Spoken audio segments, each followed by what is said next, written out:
الله الرحمن الرحيم. السلام عليكم ورحمة الله وبركاته. ازيكم يا شباب، عاملين ايه؟ يا رب تكونوا بخير وصحة وسعادة.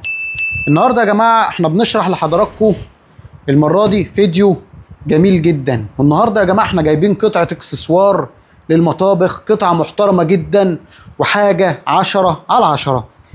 القطعة دي يا جماعة صفاية هيدروليك قلاب بتاعت مطبخ، بس حاجة يا جماعة اوريجينال، حاجة درجة أولى، خامات صنعة استانلس، فيها زراير وتركات جميلة بتظبط لك الحمولة ازاي. مثلا تشتغل مثلا الزرار مثلا معروف مثلا من حمولة مثلا من 3 كيلو ل 4 كيلو ل 5 كيلو لغاية وزنها 12 كيلو يا جماعة، وكل حاجة فيها معروفة وحاجة 10/10. وبصراحة فيها تركات جميلة قوي، فيها زرارين شمال ويمين، حاجة محترمة جدا جدا جدا جدا.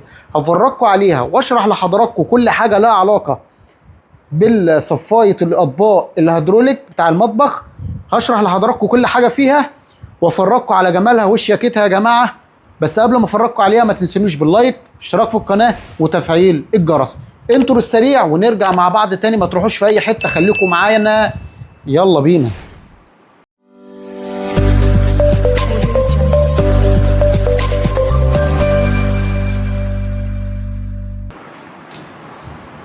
السلام عليكم ورحمة الله وبركاته. زي ما انتم شايفين يا جماعة احنا قلنا هنشرح لحضراتكم القطعة ديت. زي ما انتم شايفين الكرتونة بتاعتها جاية، هي جاية بالكرتونة. نفتحها دلوقتي عشان نبتدي نتفرج ونشوف الجمال.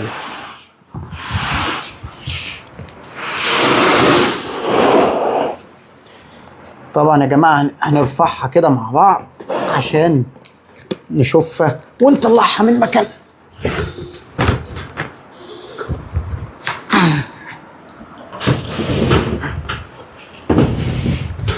طبعا احنا طلعناها من الكرتونة بتاعتها.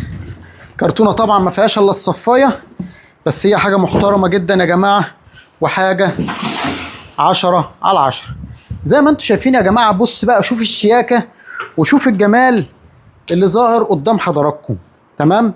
طبعا الزرارين اللي بنتكلم عليهم همت، ادي زرار وادي زرار. هنشرح لحضراتكم الزراير دي برضو لازمتها ايه وايه اللي الزراير دي بتعمله. زي ما انتم شايفين يا جماعة الشكل الجمالي والروعة والدقة في التنفيذ. تمام. زي ما انتم شايفين الفينش بتاعها بصراحة والتشطيب بتاعها وكل حاجة لها علاقة بالصفاية ديت، حاجة بسم الله ما شاء الله ممتازة جدا.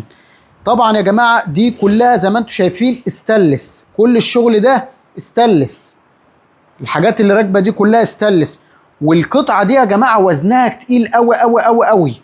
اللي يشوف يا جماعة الصفاية ديت بصراحة عن تجربة، انا ركبت صفايات كتير قوي قوي قوي، التركي، حاجات صيني، كل حاجة. تمام يا جماعة. بصراحة ما شفتش في جمال وفي خامة وفي نظافة قطعة زي دي بصراحة. طبعا يا جماعة زي ما انتم شايفينها هي دلوقتي متجمعة بالشكل اللي انتم شايفينه ده. تمام. طبعا يا جماعة معلش انا برضه هنور حضراتكم ان شاء الله باذنك انت يا رب هعمل لحضراتكم فيديو مخصوص واحنا بنوريكم طريقة تركيبها. تمام. طريقة تركيبها. نبتدي بقى نشرح لحضراتكم الزراير والشغل بتاعها وكل حاجة بتاعتها. طبعا يا جماعة من فوق متصممة ان هي تتحط فيها الايه، الكوبايات، الحاجات بقى اللي هي الايه، كوبايات، اطباق مثلا، حاجات صغيرة، الكلام ده ان يبقى اقصى ارتفاع ليها ده، ولو ارتفعت عادي برضو لان فيه بحر كبير بنعملها. الصفايه اللي معانا دي طبعا 80 سم العرض، 80 سم. طبعا انت لو بتشتغل بتعمل الخلوص بتاعك من جوه جوه تعمله كام بالظبط؟ 77 سم. 77 سم ده هيشتغل معاك في جميع المقاسات. 77 سم دي لل80. كذلك لو 60 هتبقى كام؟ هتبقى 57. كذلك لو 70 هتبقى 67. ظبط نفسك على طول كده في المقاس بتاعك من جوه جوه اللي هو من هنا لهنا. تمام. لكن الارتفاع ما يكونش اقل من 70 سم. ليه؟ لان انت طبعا بتقفل الصفايه بتاعتك، لازم يبقى في مكان فوق كبير، بحيث ان لو انت حاطط حاجه عاليه كده ما تخبطش في السقفيه بتاعه المطبقيه وانت طالع او وانت ايه وانت نازل. تمام. فدلوقتي احنا شرحنا لحضراتكم كل حاجه هي لها علاقه، والمقاس، وزي ما قلنا برضو المقاس هيبقى عرض 77، هننزل لل60، هننزل لل70 هتبقى 67، هننزل لل60 هتبقى 57 من جوه عشان تبقوا عارفين. وقلنا برضو الارتفاع كل واحد يبقى ما يقلش عن ايه؟ عن 70 سم زي ما انا بشرح لحضراتكم. تمام. دلوقتي ابتدي بقى اشرح لحضراتكم واعرفكم ايه اللي بيبقى موجود طبعا هنا وموجود هنا. طبعا دي زراير. الزرار ده يا جماعه بيتحكم في ايه؟ بيتحكم ان انت مثلا دلوقتي هي فاضيه وانت عايز تنزلها او حاطط حموله خفيفه، بتروح جاي شادد الزرار بالشكل ده، شادد الزرار بالشكل اللي انا بقول لك عليه ده. تمام. شادد الزرار من هنا كده، وبرده نفس الوضع تشده اليمه الثانيه. طالما شديت الزرار كده يا جماعه بيخلي فيه سهوله ان انت تقدر تنزل الميكانيزم ده، تنزل الايه؟ الصفايه. بص الصفايه بتنزل ازاي؟ بص انا ماسكها كده، هي كده سهله. بص هي اصلا هتنزل لوحدها بس انا ماسكها بايد واحده اهو. بص كده الصفايه نزلت قدام حضراتكم بكل سهوله وبكل بساطه. ليه؟ لان احنا عاملينها وعاملين السيستم بتاعها ان هي ما فيهاش حموله، ان هي تنزل معاك بكل سهوله. يعني انت حامل حاجات خفيفه وعايز تنزلها تنزل معاك بكل السهوله. نرفع كده. تمام. بتروح برضو رافعها وهي بتخش طبعا لها الهيدروليك بتاعها وبترجع تقفل لوحدها بكل سهوله وكل بساطه. نرجع برضو يا جماعه نقفل الزرار. قفلنا اللوك كده شمال وقفلنا اللوك يمين. تمام. دلوقتي انا استحاله اقدر انزلها. ليه؟ لان انا كده هيأتها ان في هنا حموله، في هنا حموله. طبعا انت بتحمل هنا كوبايات وبتحمل هنا اطباق وبتحمل هنا حاجات بقى تقيله. فالحاجات الوزن اللي بيعدي ال 12 كيلو زي ما هو مكتوب في الكتالوج بيعدي ال 12 كيلو يا جماعه، فطبيعي ال 12 كيلو مش هتبقى السيستم او الميكانيزم بتاعها يبقى خفيف. فدلوقتي احنا عاملينها على نظام ان هو النظام التقيل. شوفوا بقى يا جماعه كده. بص بص بص شوف انا بنشف. بص يا جماعه. بص بضغط مش راضيه تنزل، استحاله تنزل معايا. ليه؟ لان انا كده عملتها على وضع الحموله الكبيره، يعني كده على وضع حموله تقيله، فمش راضيه ان هي ايه تفتح معايا زي ما انتم شايفين.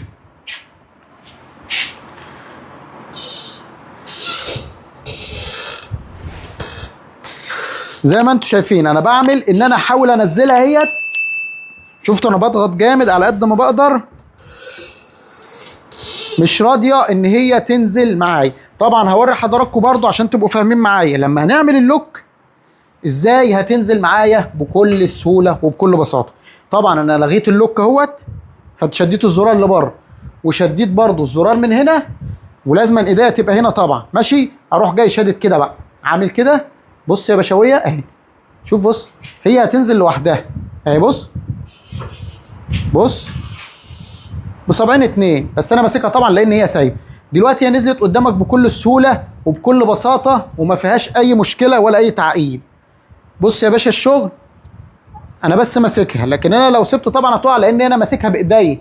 لكن انا هعمل لحضراتكم فيديو كامل واحنا بنركبها وطريقه التركيب، وهشرح لحضراتكم كل حاجه ان انت تبقى عارف الدنيا ماشيه ازاي ورايحه ازاي. نرفع برضو بالشكل ده تلاقيها رفعت معاك بكل سهوله وبكل بساطه.